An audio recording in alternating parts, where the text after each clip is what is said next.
जय हिंद दोस्तों, मैं Suman Patel lead mathematics YouTube channel पर आपका स्वागत करता हूं। आज एडिटोरिया का मेंस जो है दरोगा मेंस का सेट नंबर 3 का हम मैथ करवाएंगे। ठीक है, तो देखते हैं सेट 3 का मैथ कहां से चलता है। तो देखिए, आप लोग भी देखेंगे स्क्रीन पे क्वेश्चन और पढ़ेंगे।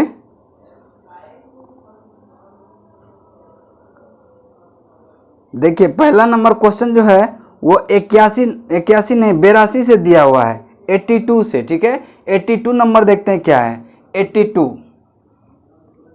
82 नंबर देखते हैं मैथ क्या है। कहता है कि 17 पर पावर 200 को 18 से विभाजित यानी भाग देने पर शेषफल क्या प्राप्त होगा। शेषफल क्या प्राप्त होगा। 17 पर पावर कितना है 200। 17 पर पावर 200 को किससे भाग देना है 18 से, और कहता है कि शेष क्या प्राप्त होगा। तो आप एक पॉइंट डिनोट कर लेंगे कि a पर पावर n प्लस 1, a पर पावर n प्लस 1, इसको जो है यह सदैव a प्लस 1 से क्या होगा, पूर्णतः विभाज्य होगा। यदि एक चीज ध्यान में रखेंगे, यदि n इक्वल टू क्या होगा, सम संख्या होगा, यानी कि सम संख्या होगा, इवन नंबर होगा, सम संख्या होगा। यहाँ देखते हैं कि इवन नंबर है। अगर यहाँ इतना है प्लस 1 रहता तब वो मेरा 18 से विभाजित हो जाता, नहीं है तो क्या होगा, वहाँ शेषफल मेरा रिमाइंडर कितना बच जाएगा, 1 बच जाएगा। तो रिमाइंडर कितना हो जाएगा 1। यही आपका क्या होगा, राइट आंसर होगा, जो कि ऑप्शन नंबर ए में है। नेक्स्ट क्वेश्चन चलते हैं क्वेश्चन नंबर 83 पे। क्वेश्चन नंबर 83 को ध्यान से देखेंगे क्या कह रहा है। क्वेश्चन नंबर 83 देखेंगे क्या कहता है कि यदि किसी भिन्न का अंश 12% बढ़ा दिया जाए एवं हर 2% घटा दिया जाए तो भिन्न का मान 6/7 हो जाता है, तो मूल भिन्न क्या है। मूल भिन्न ज्ञात करें। देखिए, मान लेते हैं कि मूल्य भिन्न कितना है, x/y। मूल्य भिन्न क्या है, x/y। ठीक है, अब कहता है कि अंश में 12% की वृद्धि किया गया। अब आप ध्यान में रखेंगे कि ये 12% वृद्धि का मतलब क्या, 12% का फ्रैक्शन वैल्यू कितना होता है, तो कितना होता है 3/25। अगर वृद्धि ऊपर वाला मान जो है, ऊपर वाला मान वृद्धि या कमी को दर्शाता है और नीचे वाला मान जो है मूल वैल्यू रहता है। तो कहता है कि x में वो यानी कि अंश में जो है 12% की वृद्धि, यानी कि मूल मेरा अगर 25 था तो वृद्धि कितना का हुआ आपका, यानी कि यह कितना हो जाएगा 28/25। 28/25 कोई दिक्कत नहीं। और हर जो है हर आपका कितना हो गया, हर 2% की कमी, तो 2% का फ्रैक्शन वैल्यू कितना होता है 1/50। अब 1% की कमी कर रहा है 2% का, तो यहाँ 50 में कितना कम जाएगा, 1 कम जाएगा, यानी कि कितना होगा 49/50। और यही भिन्न का मतलब दिया हुआ आपका क्या 6/7 दिया हुआ है। तो कहता है कि मूल्य भिन्न जो x y का मान होगा वह कितना होगा। तो आप नहीं कर सकते हैं 50 दूनी कितना 25, 25 दूनी कितना 50। अब देखेंगे आप कि 7 7 49, 7 चौके कितना 28, 7 चौके 28। इसको आप क्या करेंगे, ऊपर ले जाएंगे तो ये गुना हो जाएगा, इसको ऊपर ले जाएंगे तो गुना हो जाएगा। देखिए x/y इंटू कितना हो जाएगा 8, ये होगा ना 8 बराबर कितना है 6। तो अब देखिए x/y बराबर कितना होता है 6/8। तो इसको काटेंगे 2 से तो 2 3 थे 6 और 2 चौके 8, यानी क्या मूल्य वैल्यू जो मेरा हो गया x/y बराबर कितना 3/4। और यही मेरा क्या होगा उत्तर होगा, जो कि ऑप्शन नंबर ए में है। नेक्स्ट क्वेश्चन है 84 पे देखेंगे क्या कहता है। 84 आशा करते हैं कि आप लोग को अच्छे से समझ में आ रहा होगा। ध्यान से देखेंगे 84 नंबर क्या कहता है। 84 देखिए क्या कहता है कि 0.6 पर पावर 4 माइनस 0.5 पर पावर 4 बटे 0.6 पर पावर स्क्वायर प्लस 0.5 का स्क्वायर का सरलतम मान ज्ञात करें। क्या क्या दिया हुआ है? 0.6 का पावर 4 है प्लस नहीं सॉरी माइनस है 0.5 पर पावर 4 अब बटे है कितना 0.6 का स्क्वायर और प्लस 0.5 का स्क्वायर। ठीक है, ये चीज़ आप ध्यान में रखेंगे। अब देखिए अगर हम इसको इस टाइप से लिख देंगे कि 0.6 का स्क्वायर का होल स्क्वायर, तो कोई दिक्कत होगा क्या? कोई दिक्कत नहीं। माइनस 0.5 का स्क्वायर लिख के अगर इसका होल स्क्वायर करेंगे तो कोई दिक्कत नहीं, बटे 0.6 प्लस 0.5 का दोनों का क्या है? स्क्वायर है। अब आप देखेंगे कि अगर इस टर्म को a मान लेते हैं, अगर ये पूरा टर्म को क्या मान लेते हैं? a मान लेते हैं, इसको मान लेते हैं b, तो a square minus B square का फॉर्मूला आप लोग जान रहे हैं। a square minus B square का फॉर्मूला होता है a plus B into A minus B. बस यहाँ हो गया क्लियर। अब बन जाएगा। देखिए a हम क्या माने हैं? 0.6 का स्क्वायर, यानी कि 0.6 का स्क्वायर और प्लस b क्या माने हैं? 0.5 का स्क्वायर इंटू क्या माने हैं? a क्या है? 0.6 का स्क्वायर और माइनस 0.5 का स्क्वायर। अब बटे क्या है? 0.6 का स्क्वायर प्लस 0.5 का स्क्वायर। तो आप देखेंगे कि ये दोनों क्या है? सेम है, तो दोनों सेम वाला कैंसिल हो जाएगा कि नहीं। अब यहाँ बचा कितना मेरा? 0.6 का स्क्वायर माइनस 0.5 का स्क्वायर। अब ये वाला फॉर्म क्या हो जाएगा? ए स्क्वायर माइनस बी स्क्वायर। तो ए स्क्वायर माइनस बी स्क्वायर का फॉर्मूला क्या होता है? ए plus B into A minus B. तो फिर क्या करेंगे? ए प्लस बी, यानी कि ए कितना है? 0.6 plus 0.5 into A minus B. ए कितना है आपका? 0.6 माइनस 0.5 बराबर कितना? अब इसको कैलकुलेशन करेंगे तो 6 5 कितना? 11। 1.1 इंटू इसको कैंसिल करेंगे तो 0.1, ये दोनों को अगर गुना करेंगे तो 11 कहें 11, यानी 0.11 आपका राइट आंसर होगा, जो कि ऑप्शन नंबर कितना में है? सी में है। नेक्स्ट क्वेश्चन चलते हैं क्वेश्चन नंबर 85 पे। क्वेश्चन नंबर 85, क्वेश्चन नंबर 85 को ध्यान से देखेंगे क्या कह रहा है।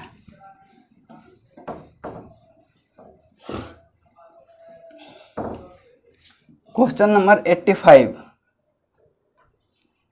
देखिए क्वेश्चन 85 नंबर क्या कहता है?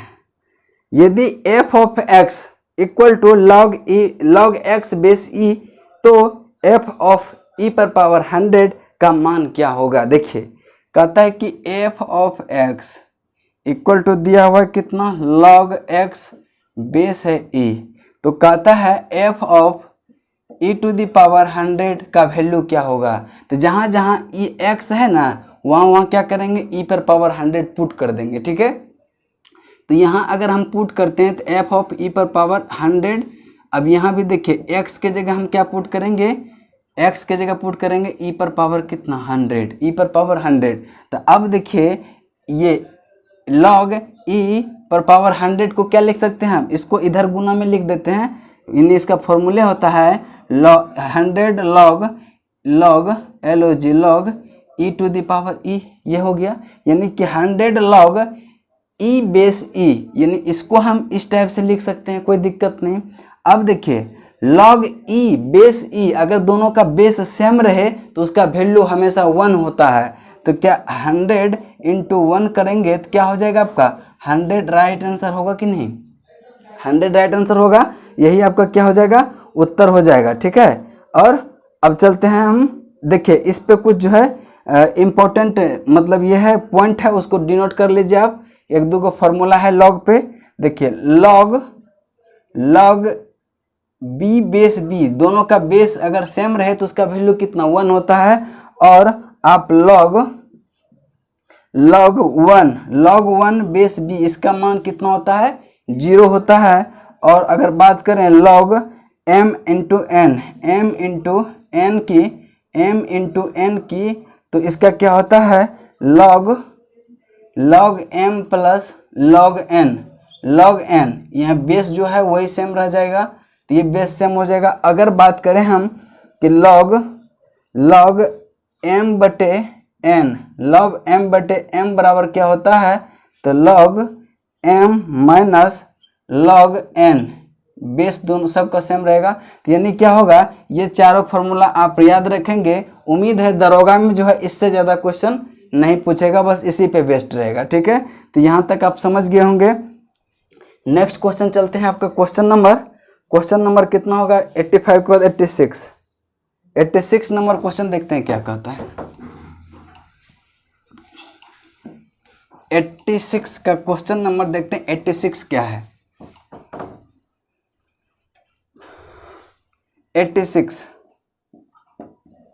86 नंबर क्वेश्चन है।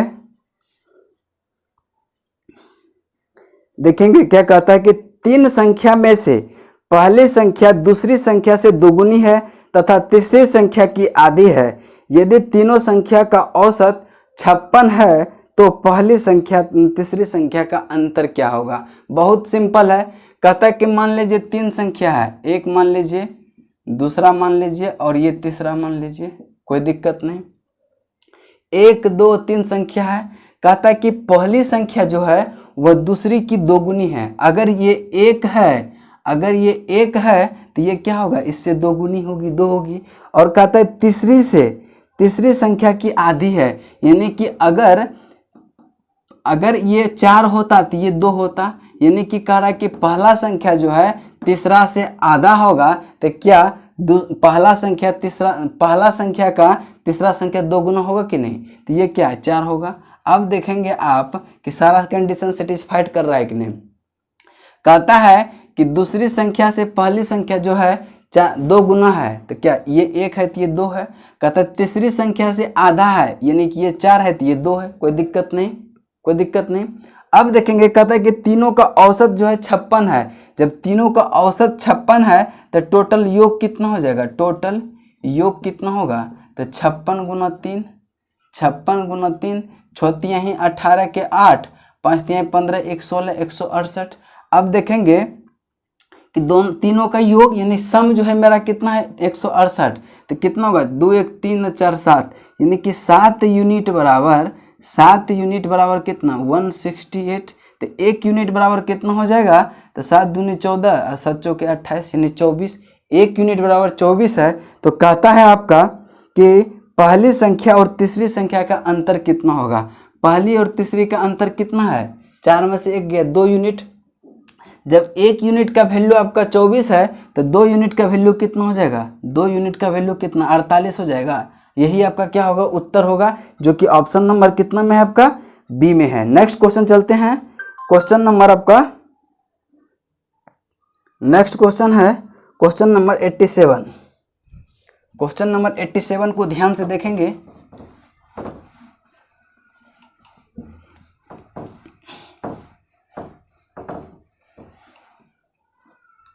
क्वेश्चन नंबर 87 है कि x + 2 3x 4x + 1 समांतर श्रेणी में है तो x का मान ज्ञात करें। समांतर श्रेणी किसे कहते हैं, जब जो है पहला देखिए ये है, b है, c है, d है। समांतर श्रेणी कब कहेंगे इसको, जब ई दोनों का डिफरेंस इक्वल, यानी कि कॉमन डिफरेंस आपका क्या हो, सेम हो।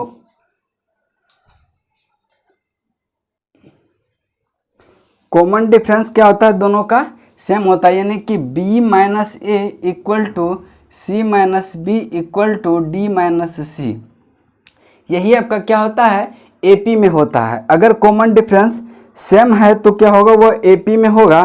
तो पूछ रहा है यहाँ कि x का वैल्यू क्या होगा।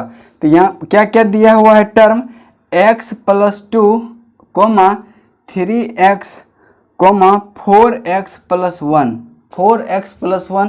तो क्या करेंगे, दूसरा में से पहला को घटाएंगे और तीसरा में से दूसरा को घटाएंगे। अगर दोनों का इक्वल आ जाता है तो वो AP में कहलाता है। तो वही हम कंडीशन इक्वल कर देंगे। तो 3x - x - 2 बराबर कितना हो जाएगा 4x + 1 - 3x, यही इक्वल होगा। तो यहाँ से आपका क्या x का वैल्यू नहीं निकल जाएगा, तो आप x का वैल्यू निकालेंगे तो 3 - x क्या हो जाएगा 2x - 2 बराबर 4x - 3x क्या हो जाएगा x + 1। तो इधर आएगा x तो माइनस में जाएगा, तो क्या हो जाएगा 2x - x क्या हो जाएगा 2x - x बराबर कितना x इक्वल टू कितना, इधर 2 है माइनस में उधर जाएगा तो क्या प्लस में होगा कि नहीं, 2 + कितना 1 3 कितना हो जाएगा, यानी कि x का वैल्यू 3 होगा, x का वैल्यू 3 होगा और यही आपका आंसर होगा। ऑप्शन नंबर डी में है। नेक्स्ट क्वेश्चन चलते हैं क्वेश्चन नंबर 88 पे। क्वेश्चन नंबर 88 को ध्यान से देखेंगे क्या कर रहा है। क्वेश्चन नंबर 88, क्वेश्चन नंबर 88 देखेंगे क्या कहता है। क्वेश्चन नंबर 88, ABC एक कार्य को 20 दिन 30 दिन तथा 60 दिन में समाप्त कर सकते हैं। यदि A लगातार कार्य करे तथा हर तीसरे दिन B और C भी एक साथ मिलकर कार्य करे तो कितने दिन में कार्य समाप्त हो जाएगा। देखिए कौन कौन है, A है, B है, C है। A जो कार्य करता है वो 20 दिन में कर लेता है, B जो है 30 दिन में और C जो है आपका 60 दिन में करता है। तो तीनों का एलसीएम हम लेते हैं, तीनों का एलसीएम कितना हो जाएगा आपका 60 हो जाएगा। और यही एलसीएम जो है क्या होता है टोटल वर्क होता है। तो देखिए अगर ये इसका इफिशियंसी ए का इफिशियंसी कितना आएगा आपका 20 × 60 3 और बी का इफिशियंसी 2, सी का इफिशियंसी 1। कहता है कि ए जो है लगातार कार्य करता है, ए लगातार कार्य करता है यानी फर्स्ट दिन सेकेंड दिन थर्ड दिन। कहता है ए लगातार कार्य करता है यानी कि ए हमेशा कार्य करता है। तो पहले ए करना स्टार्ट किया, फिर क्या किया बी ए किया दूसरा दिन भी, और तीसरा दिन करता है ना कि तीनों साथ आ जाता है यानी कि बी और सी भी तीसरे दिन आ जाता है। तो बी और सी जब आएगा तो टोटल इफिशियंसी कितना हो जाएगा 3 तो इसका है ही, 3 इसका भी हो जाएगा, 2 इसका 1 इसका, 3 3 कितना 6 हो जाएगा। यानी कि 3 + 2 + 1, हम यहाँ डायरेक्ट 6 लिख देते हैं यानी कि थर्ड डे जो होगा 6 इफिशियंसी कार्य होगा। देखिए इफिशियंसी का मतलब होता है कि ए एक दिन में 3 कार्य करता है, बी एक दिन में 2 कार्य करता है, सी एक दिन में 1 कार्य करता है। ये चीज़ भी आप ध्यान में रखेंगे। तो देखिए आप कि पहला दिन तो 3 कार्य हुआ, दूसरा दिन भी 3 कार्य हुआ और तीसरा दिन 6 कार्य हुआ। तो टोटल कार्य 3 दिन में कितना हुआ 3 3 6 6 कितना 12, यानी कि 3 दिन का कार्य, 3 दिन का कार्य जो हुआ वह कितना हुआ 12 कार्य हुआ। पुराना किसको कितना आपको 60 काम करना है और कितने दिन में लगेगा। तो जब 3 दिन में 12 काम करता है तो क्या अगर इसको हम 5 से गुना कर देंगे तो क्या यह 60 कार्य तो हो गया। जब 5 से उधर गुना किए तो 5 से इधर भी गुना कर देते हैं तो क्या वह 15 दिन में 60 काम पूरा कर देगा कि नहीं। और यही आपका 15 क्या होगा आंसर हो जाएगा जो कि ऑप्शन नंबर सी में है। नेक्स्ट क्वेश्चन चलते हैं क्वेश्चन नंबर 89 पे।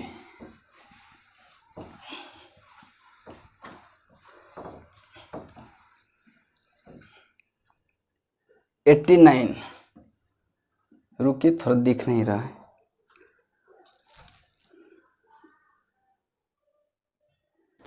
चलिए 89 देखते हैं। अब देखिए दिख रहा होगा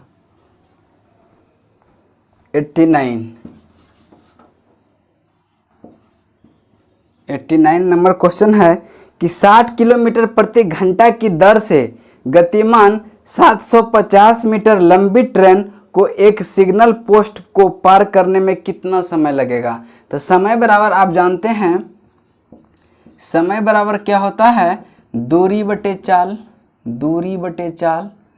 अब देखेंगे आप कि दूरी कितना है आपका 750। देखिए अगर एक सिग्नल की पार करने में कहा तो वो क्या होगा अपना सिर्फ दूरी तय करेगा। अगर पुल का रहता तो क्या होता रेल का ट्रेन की लंबाई प्लस पुल की लंबाई दोनों जुट जाता। लेकिन यहाँ क्या कर रहा है सिग्नल पार करने में, यानी सिग्नल पार करने में कितना दूरी तय करेगा अपने ही डिस्टेंस तय करेगा कि नहीं। तो कहता है कि अब देखिए इसका स्पीड जो है वह 60 किलोमीटर प्रति घंटा है। अब ये देखेंगे कि मीटर में है, ये किलोमीटर प्रति घंटा में है, तो क्या करेंगे मीटर प्रति सेकंड में बदलने के लिए 5/18 से गुना करते हैं। जब ये 18 नीचे है इसको ऊपर ले जाएंगे तो क्या गुना में हो जाएगा कि नहीं, ये 18 हो जाएगा कि नहीं। अब देखेंगे आप ये 0 से ये 0 कैंसिल, छोटी यहीं 18 और 15 तिहाई 50, 15 × 5 = 75, तो बराबर कितना 15 तिहाई कितना 45 सेकेंड। 45 सेकेंड उसको पार करने में लगेगा, जो कि ऑप्शन नंबर आपका कौन सा है, ऑप्शन नंबर डी है। नेक्स्ट क्वेश्चन चलते हैं क्वेश्चन नंबर 90 पे। क्वेश्चन नंबर 90 को ध्यान से देखेंगे क्या कह रहा है।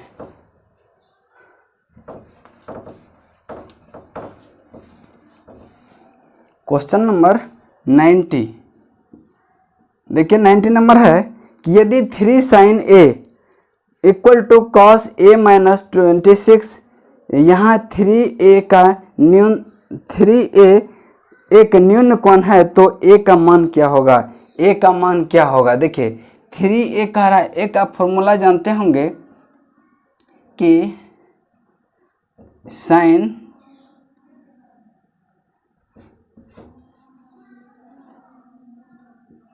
cos 90 - थीटा बराबर क्या होता है sin थीटा। यह चीज़ आप जानते होंगे, ये फॉर्मूला होता है cos 90 - थीटा = क्या sin थीटा। अब आप देखेंगे कि sin 3 थीटा को, यानी कि sin 3 थीटा को क्या लिख सकते हैं, 3 थीटे है ना, हाँ sin 3A है, तो sin 3A को आप क्या लिख सकते हैं cos 90 - 3A। कोई दिक्कत होगा, cos 90 - थीटा बराबर क्या sin थीटा। तो अगर हम इसको थीटा मान लेते हैं 3A को, तो क्या ये सेटिस्फाइड कर रहा है कि नहीं। तो अब देखिए आप कहता है कि sin 3 थीटा sin 3A = कितना है cos A - 26। तो आप देखेंगे कि sin 3 थीटा का वैल्यू हम इतना पुट कर सकते हैं कि नहीं यहाँ पे। तो क्या करेंगे sin 3A का वैल्यू पुट करेंगे cos 90 - 3A = cos A - 26। तो cos से cos गया, अब बचा कितना 90 - 3A = क्या A - 26। इधर आएगा तो क्या हो जाएगा, माइनस में आएगा तो 90 - 26 करेंगे, इधर आएगा तो प्लस में आ जाएगा, तो ये 6 और 9 2 कितना 11, 9 2 11, इधर जाएगा तो ये भी प्लस में 4A। तो A का वैल्यू कितना आ जाएगा यहाँ से 4 तिहाई 4 दूनी 8, 3 और 4 9 36, यानी 29 डिग्री। A का वैल्यू क्या हो जाएगा आपका 29 डिग्री, जो कि ऑप्शन नंबर डी में आपका है, और यही आपका क्या होगा राइट आंसर होगा। नेक्स्ट क्वेश्चन चलते हैं आपका क्वेश्चन नंबर 91 पे। क्वेश्चन नंबर 91 को ध्यान से देखेंगे क्या कहता है। देखिए जितना फॉर्मूला लिखा रहे हैं आप एक नोट्स बना के लिख लीजिए, वो एग्जाम के समय बहुत कम करेगा, इससे ज़्यादा दरोगा में नहीं पूछेगा। नेक्स्ट क्वेश्चन है 91, कहता है कि एक त्रिभुज की भुजा 3:4:6 के अनुपात में है तो त्रिभुज होगा। तो देखिए इसमें हम 3 कंडीशन लिखाते हैं, वो आप लिख लेंगे।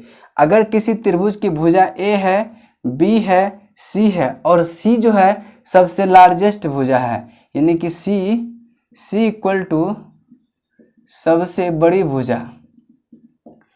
भुजा हो तो देखिए क्या कंडीशन है कि C² less than A² + B²। तो यह कौन सा त्रिभुज होगा, यह न्यून कोण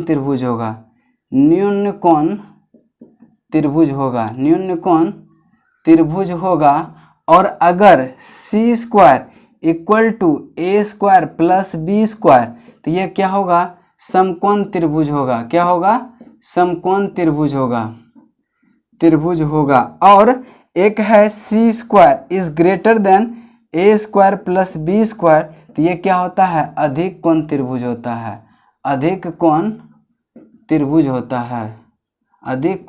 होता है। तो अब आप देखेंगे ये तीनों, अगर C² A² + B² से छोटा है तो क्या वो न्यून कोण त्रिभुज होगा, और अगर सी स्क्वायर ए स्क्वायर प्लस बी स्क्वायर के इक्वल है तो ये समकोण त्रिभुज होगा, और सी स्क्वायर बड़ा है ए स्क्वायर प्लस बी स्क्वायर से तो क्या यह अधिक कोण त्रिभुज होगा। अब आपका जो भुजा का रेशियो दिया हुआ है कितना दिया हुआ है, 3:4:6।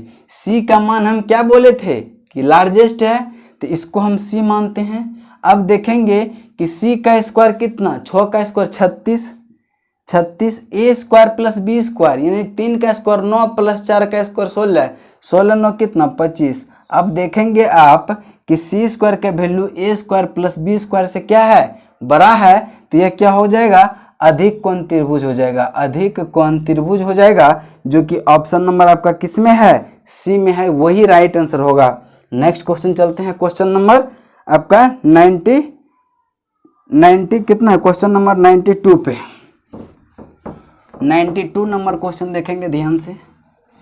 रीजनिंग का क्वेश्चन अब है।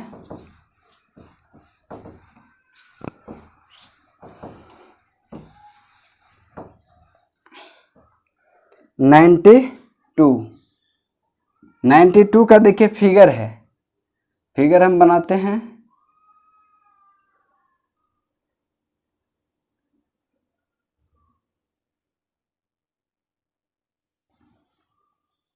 देखिए एक तो ऐसे वाला फिगर है और एक ऐसे वाला है और एक ऐसे वाला है और एक ऐसे वाला है, ये टर्म है। तो अब आप देखेंगे कि इसमें पूछ रहा है कि कौन सा टर्म आएगा, इसमें कौन सा टर्म आएगा। तो देखिए सबसे पहली बात, तो ये पूरा जब ऐसे आ रहा है तो क्या ये तो ऐसे जाएगा, यानी कि जो भी त्रिभुज में रहेगा एक क्या होगा, इसमें एक जो है क्या ऐसे वाला तो टर्म निश्चित जाएगा, कोई दिक्कत नहीं। अब देखिए ये बीच से दो निकलेगा, ये यहाँ से निकलेगा यहाँ पहुँचेगा और ये यहाँ से निकलेगा यहाँ पहुँचेगा, तो ये यहाँ से निकलेगा तो यहाँ पहुँचेगा और ये यहाँ से निकलेगा तो यहाँ पहुँचेगा। अब देखेंगे इस टाइप का किस ऑप्शन में है, तो एक ही ऑप्शन आपका सी में दिख रहा है, इस टाइप का फिगर सी में है, वही आपका राइट आंसर होगा। नेक्स्ट क्वेश्चन चलते हैं, क्वेश्चन नंबर 93 पे। क्वेश्चन नंबर 93 को ध्यान से देखेंगे क्या कहता है। क्वेश्चन नंबर 93, क्वेश्चन नंबर 93 देखिए, सी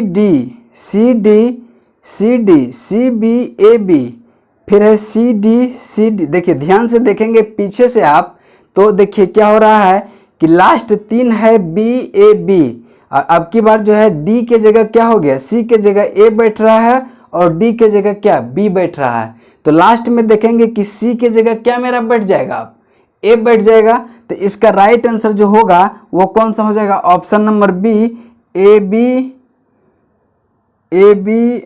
फिर ए बी, यही आपका क्या होगा, राइट आंसर होगा, जो कि ऑप्शन नंबर कौन सा है, ऑप्शन नंबर बी में है। चूंकि आप देख रहे हैं कि पीछे से जो है एक एक अक्षर को खत्म करके, मतलब सी के जगह बी ए लिख रहा है और डी के जगह बी लिख रहा है, तो राइट आंसर आपका बी नंबर हो जाएगा।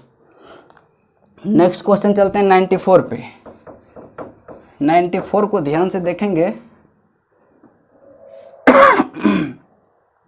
94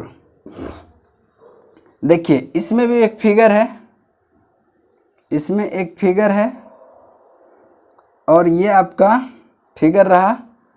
देखिए ये ऐसे है और ये भी आपका ऐसे है, इसमें जो है आपका ये है और इसमें जो है आपका ये है, और मिरर जो है आपका इधर है, ये मिरर है MN। तो कह रहा है कि इसका फिगर कौन सा होगा, तो आप ऑप्शन में देखेंगे कि सबसे पहले ये वाला टर्म जो है इधर जाएगा तो ऐसे पलट जाएगा, तो देखिए इधर किधर आ जाएगा इसमें, तो सबसे पहले ये वाला ऐसे जाएगा तो किस में आ जाएगा, इधर आ जाएगा, यानी कि ये वाला क्या टर्म हो जाएगा, ऐसे हो जाएगा, कोई दिक्कत नहीं। और जो है नीचे वाला क्या होगा, ऐसे हो जाएगा, यानी कि ये वाला टर्म ऐसे हो जाएगा, इधर जाएगा तो इधर पलटेगा ना दोनों का। अब देखिए ये लाइन ऐसे ऐसे है, ऐसे ऐसे है, तो आपकी जब इधर पलट देंगे तो क्या ये लाइन क्या उल्टा हो जाएगा कि नहीं, इसका लाइन का वैल्यू कैसे हो जाएगा आपका, ऐसे ऐसे हो जाएगा, ये ये इस टर्म का हो जाएगा, पलटेगा तो, ठीक है। तो ये देखिए आपका ऑप्शन नंबर सिर्फ किस में दिख रहा है, सी में दिख रहा है, वही आपका क्या होगा, राइट आंसर होगा। नेक्स्ट क्वेश्चन चलते हैं क्वेश्चन नंबर 95 पे। 95 पे ध्यान से देखेंगे क्या कहता है। 95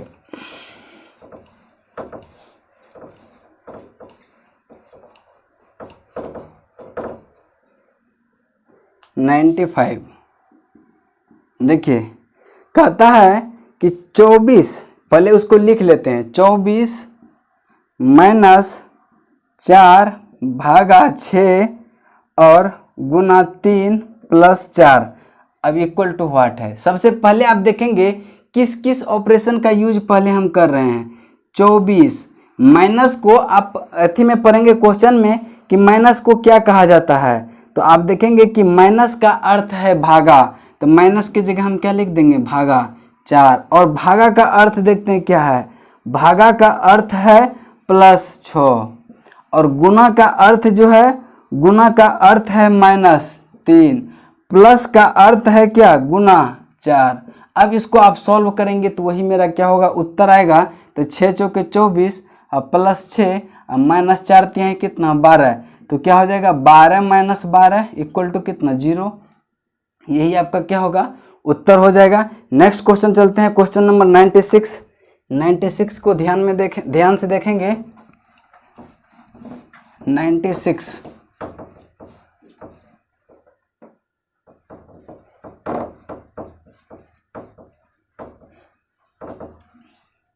96 देखिए क्या कहता है कि ए और बी के की माँ है, ए बी और के की माँ है, डी ए का पति है, ई डी के भाई का पुत्र है, तो ए और ई का संबंध क्या है। देखिए बी है और के है, बी है और के है, इसकी माँ है, तो एक जनरेशन क्या ऊपर आएगा, तो एक जनरेशन जब ऊपर आएगा तो ये क्या, यही तो ए है, यानी कि बी और के की ये क्या है, माँ है, ठीक है। और कहता है कि डी जो है ए का पति है, तो जब से यहाँ पे देखिए एक इससे एक जनरेशन ऊपर था, तो क्या इसको एक जनरेशन हम ऊपर ले, लेकिन जब पति है इसका तो वो सेम जनरेशन में होगा, तो सेम जनरेशन में होगा तो हम सेम ही लिख देते हैं क्या यहाँ पे, डी, यानी कि डी जो है ए का पति थे, ए का पति है, ठीक है, पति है, ठीक। अब कहता है कि ई डी के भाई का बेटा है। जब डी के भाई का बेटा अगर भाई रहता है इसका तो इसी जनरेशन में लिखते, लेकिन भाई का बेटा कह रहा है तो ये क्या नीचे वाला जनरेशन में, यानी कि इसके बेटा के समतुल्य होगा कि नहीं, तो यानी ई जो है आपका इसके डी के भाई का बेटा है, यानी भाई का बेटा है। तो कहता है कि ई और ए का संबंध क्या होगा, तो ई और ए का संबंध क्या, चाची और भतीजा से होगा कि नहीं, तो इसका जो है ए कौन लगेगा, चाची, तो जो इसका ऑप्शन नंबर सी जो है आपका चाची होगा, यही आपका आंसर होगा, option number C. Next question चलते हैं, क्वेश्चन नंबर आपका है कितना, 97 पे। 97 को ध्यान से देखेंगे क्या कहता है।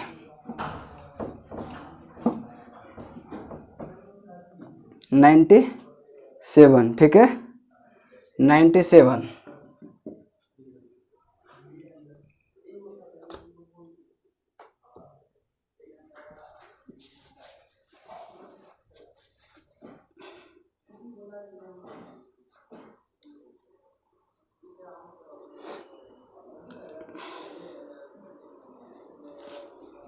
97 देखेंगे क्या कहता है कि स्टेशन, STATION, स्टेशन का वैल्यू दिया हुआ है 53134662, ठीक है।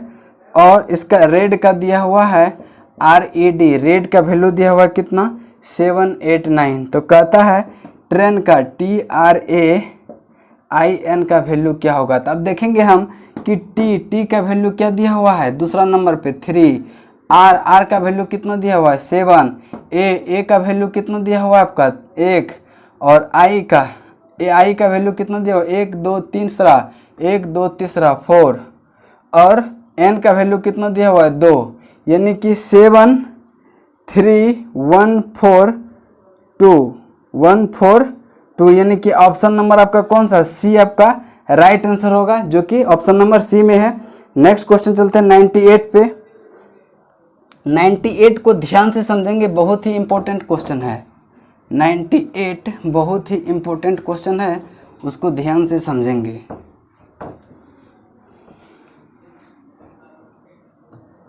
नाइन्टी कहता है कि एक आदमी पूरब की ओर मुंह करके खड़ा है। देखिए, एक आदमी है, पूरब क्या है, ईस्ट है, ये क्या नॉर्थ है, ये वेस्ट है और ये साउथ है। इधर मुंह करके खड़ा है वो, ठीक है। और कहता है कि दक्षिणावर्त यानी कि एंटी क्लॉकवाइज में क्या हुआ, हुआ 60 डिग्री घूमता है, यानी कि ये 60 डिग्री घूमा, 60 डिग्री घूमा तो यहाँ पे आया होगा। इधर कितना बचा होगा, 30 डिग्री। अब कहता है कि फिर वह उसी दिशा में 120 डिग्री घुमा। 30 डिग्री इधर है और 90 डिग्री इधर है, तो 90 30 कितना 120, यानी कि ये यहाँ से घूमकर कहाँ आ गया होगा, 120 डिग्री में यहाँ आ गया होगा। यहाँ से यहाँ तक कितना 120 डिग्री, कोई दिक्कत नहीं। तो कहता है कि अब वह किस दिशा का सामना कर रहा है। तो अब किस दिशा का सामना कर रहा है, ये पश्चिम दिशा का। तो यही आपका राइट आंसर होगा, पश्चिम, पश्चिम दिशा राइट आंसर होगा, जो कि ऑप्शन नंबर डी में है। नेक्स्ट क्वेश्चन चलते हैं क्वेश्चन नंबर 99 पे। क्वेश्चन नंबर 99, क्वेश्चन नंबर 99 देखेंगे क्या कहता है कि स्मॉग SMOTHERS है, ठीक है। कहते हैं कि दिए गए शब्द का प्रयोग कर दिए गए शब्दों में से उस शब्द का चयन करें जिसे दिए गए शब्दों का अक्षर का उपयोग करके नहीं बनाया जा सकता है। इसमें वह शब्द वैसा शब्द को चुनना है नीचे में ऑप्शन का, जो कि इसमें दिया हुआ नहीं है। तो आप देखेंगे कि इसमें ऑप्शन नंबर डी, ए कहीं दिया हुआ है, ए देखेंगे कहीं दिया हुआ है, लेकिन डी में क्या है आपका TEARS। तो ये शब्द कभी इससे बन सकता है क्या, क्योंकि ए तो इसमें है ही नहीं, तो क्या यह कभी शब्द नहीं बन सकता है। तो कहता है कि वही उपयोग करके नहीं बनाया जा सकता है। तो ये डी नंबर जो है टीयर्स नहीं बनाया जा सकता, यही आपका राइट आंसर होगा। नेक्स्ट क्वेश्चन है 100 नंबर, 100 और लास्ट क्वेश्चन है। नेक्स्ट क्वेश्चन है 100 नंबर जो क्वेश्चन है वो क्या है देखते हैं। कहता है कि एक शिक्षक निम्नलिखित में कौन सा आरेख डॉक्टर, शिक्षक और इंजीनियर के बीच अच्छा संबंध दर्शाता है। तो देखिए, आपका डॉक्टर इंजीनियर में कोई संबंध नहीं होगा, लेकिन शिक्षक जो है वह तो इंजीनियर भी हो सकता है और वह डॉक्टर भी हो सकता है। तो क्या करेंगे, शिक्षक को हम बीच में बैठाएंगे और शिक्षक क्या हो सकता है, इंजीनियर भी हो सकता है और डॉक्टर भी हो सकता है, डॉक्टर भी हो सकता है, इंजीनियर भी हो सकता है और ये शिक्षक भी हो सकता है, टीचर, ठीक है। तो ये जो ऑप्शन में होगा वही आपका राइट आंसर होगा, जो कि ऑप्शन नंबर बी होगा। आशा करते हैं कि यहाँ तक आपको अच्छे से समझ में आ रहा होगा। अगर नहीं आ रहा है तो आप कमेंट में बताइए, फिर से हम समझाएंगे। और जितना भी हम एक्स्ट्रा पॉइंट लिखाते हैं इसमें, वह सारा नोट कर लीजिए कॉपी में। और इसके लिए तब तक के लिए जय हिंद, जय भारत।